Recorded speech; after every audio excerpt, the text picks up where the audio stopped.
Hi guys. So, like everything else in my pond, and really in my life, I keep track of everything. I see I like numbers.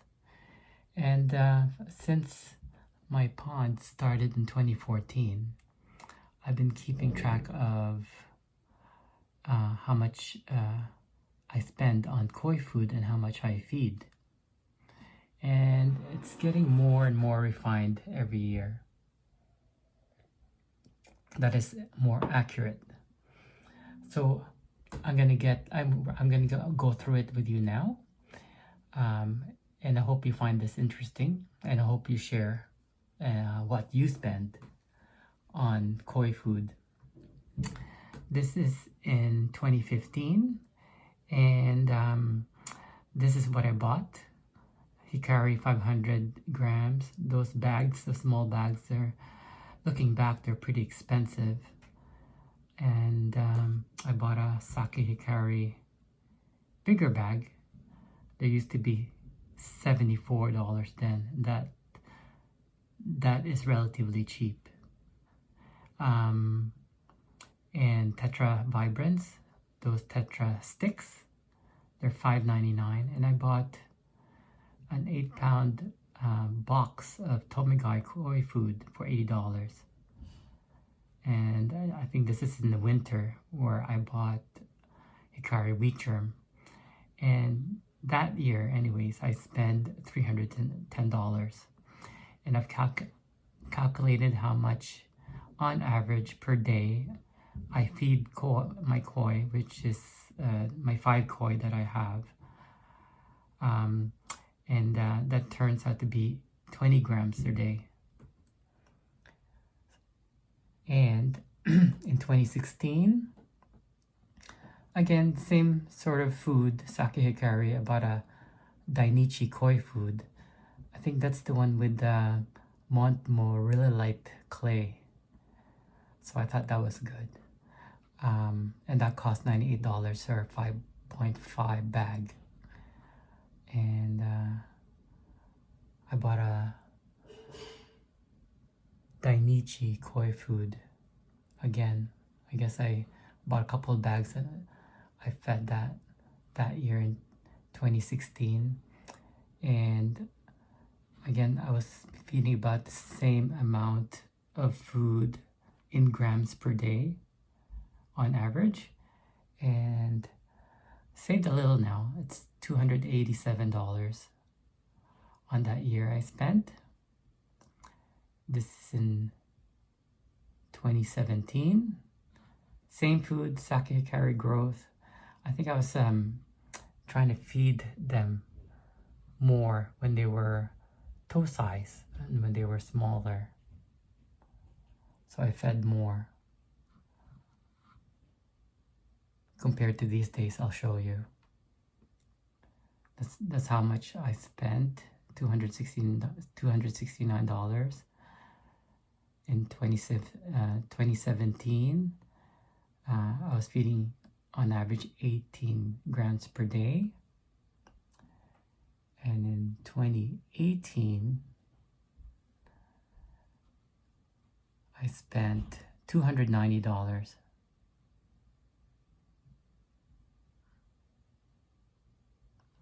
See, the Sake Hikari, I think this is the multi or growth. But it's $105 here through Amazon. Sometimes I buy it from a koi dealer, but that's kind of rare. In 2019, I almost cut my koi food spending in half. And I was feeding only on average 8 grams per day. I think this is the year where a couple of my girls, the female koi, is kind of losing their shape. They're looking more eggy and kind of round around the mid flank area, and I really wanted them to lose their eggs and get slimmer. And lucky this year around summer, they did spawn. So that was good. They've gained back their slim shape again. And I think in September of that year, I bought Sake Hikari Growth.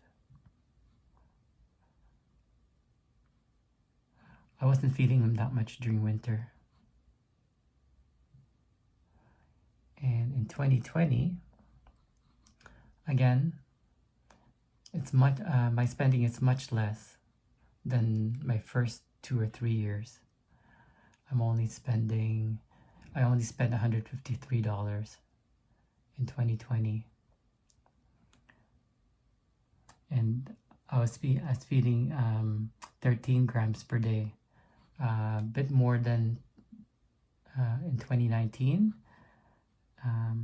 but they retained their good shape, in my opinion, in 2020, but they didn't spawn. And we're now at 2021.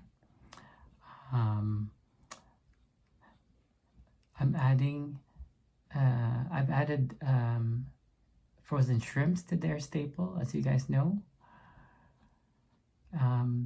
So instead of plus treats here, I'm also, in 2021, I'm going to be measuring how much in grams they eat in treats. That means mainly the shrimps. So in February this year, I bought a new bag of that's 2-pound shrimps, or 907 grams for $18.99, and Sake Hikari multi.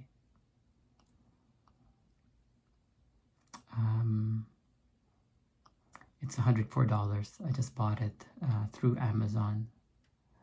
So as you can see, I've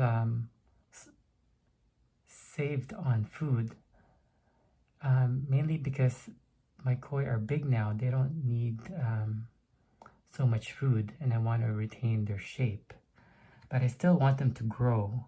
So more in length, but instead of girth, because like I said, my females can easily lose their shape, and I don't really want them to spawn.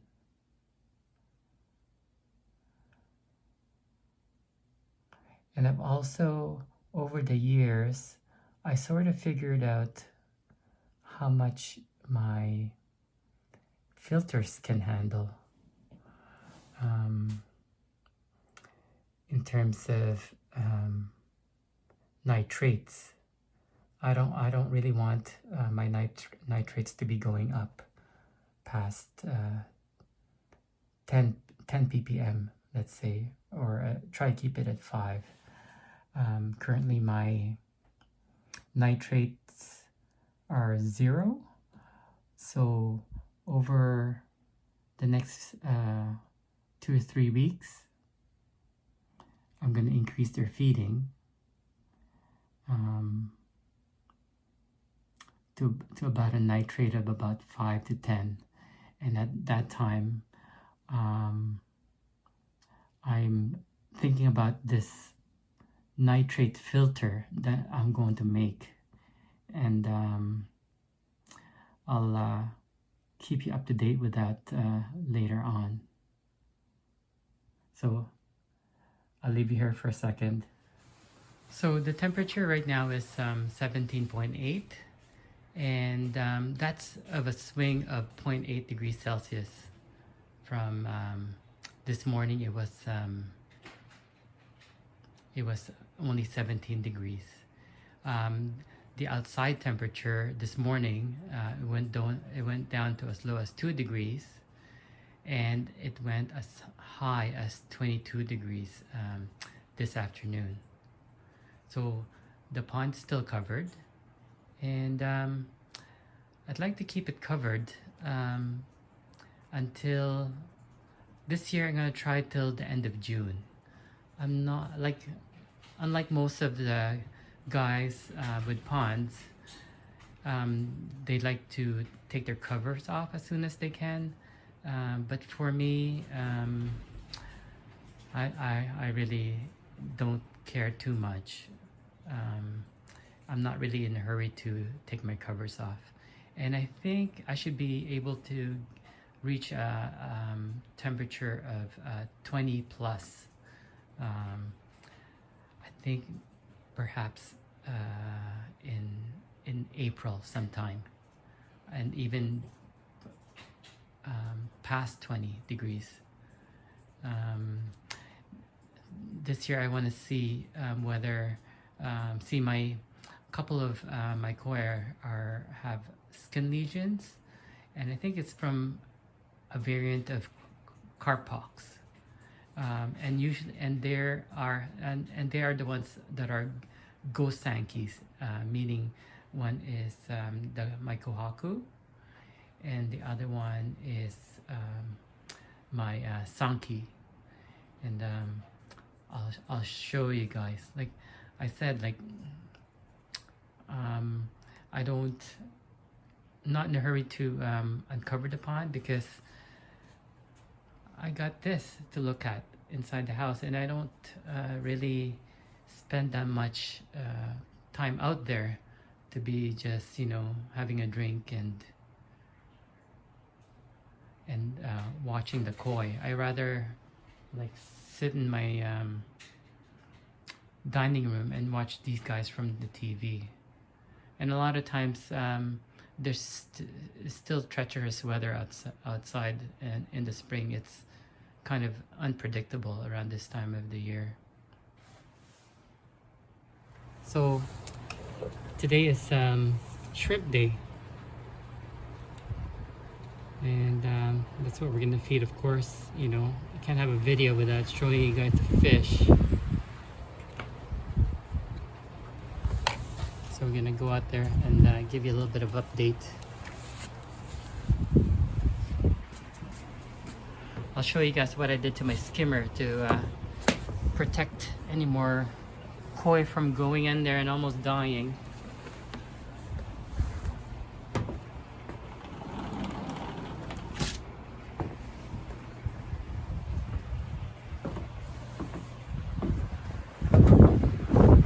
It's windy today, and hopefully you can hear me okay without interference from the wind. So I'll try to speak louder.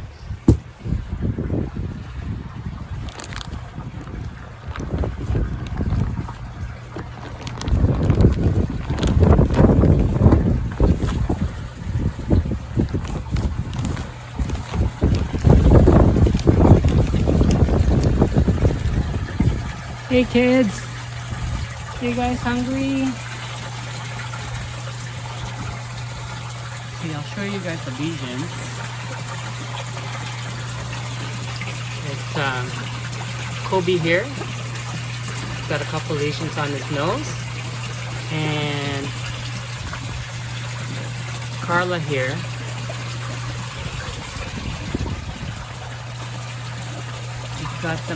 She's got some lesions on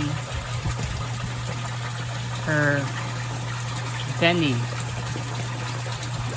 on her shoulders.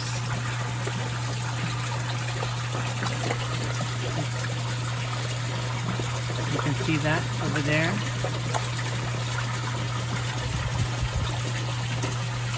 But the rest of my non-gosankis, the Shiro, the Yamabuki, and this Matsuba, they have perfect skin.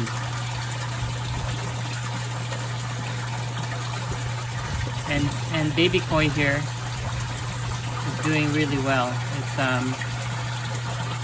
pre-ulcer has gone away.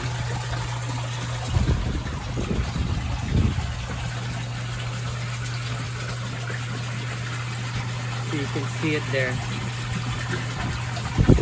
That's some point I'm gonna do another underwater video so you can have a look at it more. And Valphine, there's doing okay after her skimmer fiasco. And she's still got a couple of scales hanging on her tail there. Did you see that? But it's not really bothering her. It's not red. I'll show you if you can see it in the mirror here.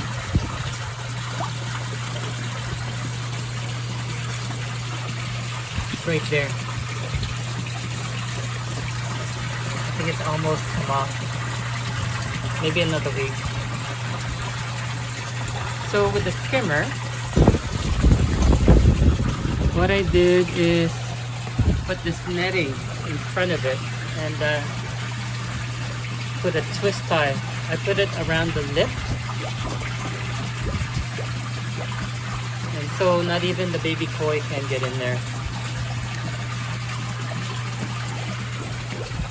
And this net too.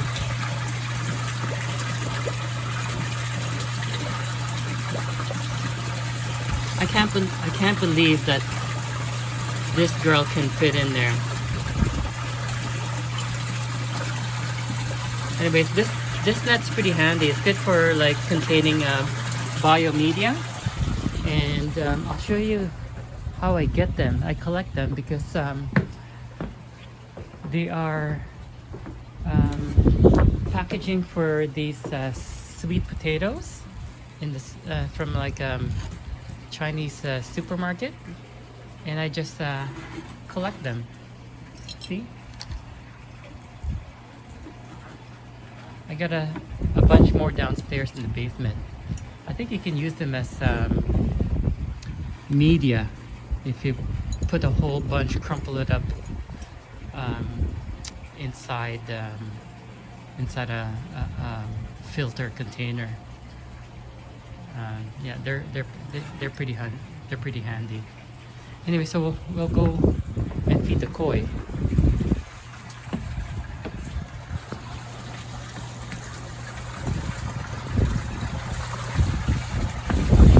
Hey kids, you hungry? Oh boy, sorry for the reflections. Maybe you can feed them over here.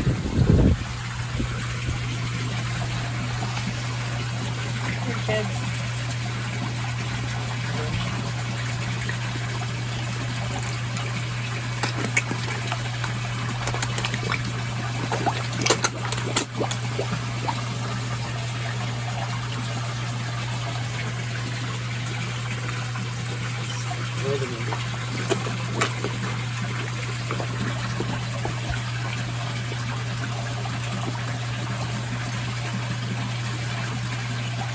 Sinking food.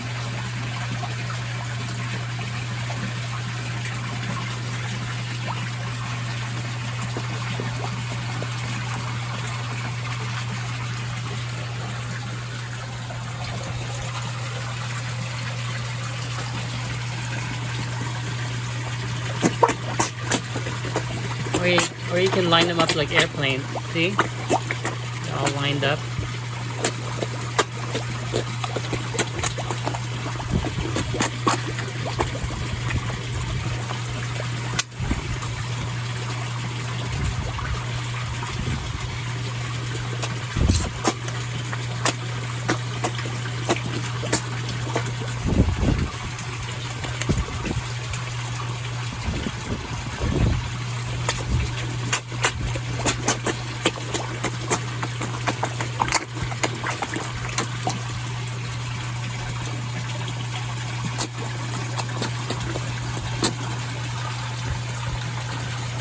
I like to play with this guy here.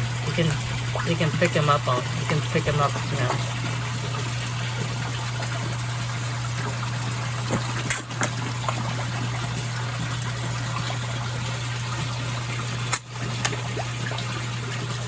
Hey, come here.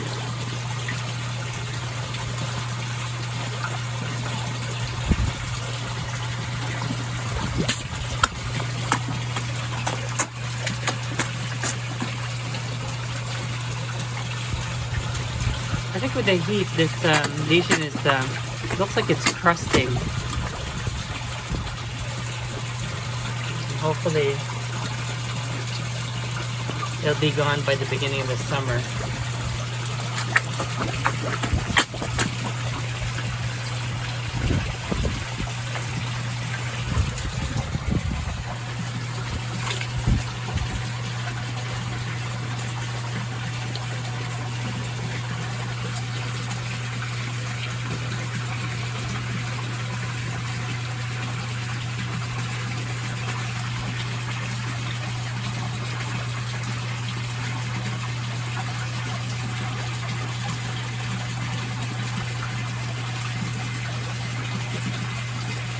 Anyways, that's all for now. I'll see you guys in the next video. Take care. Bye bye.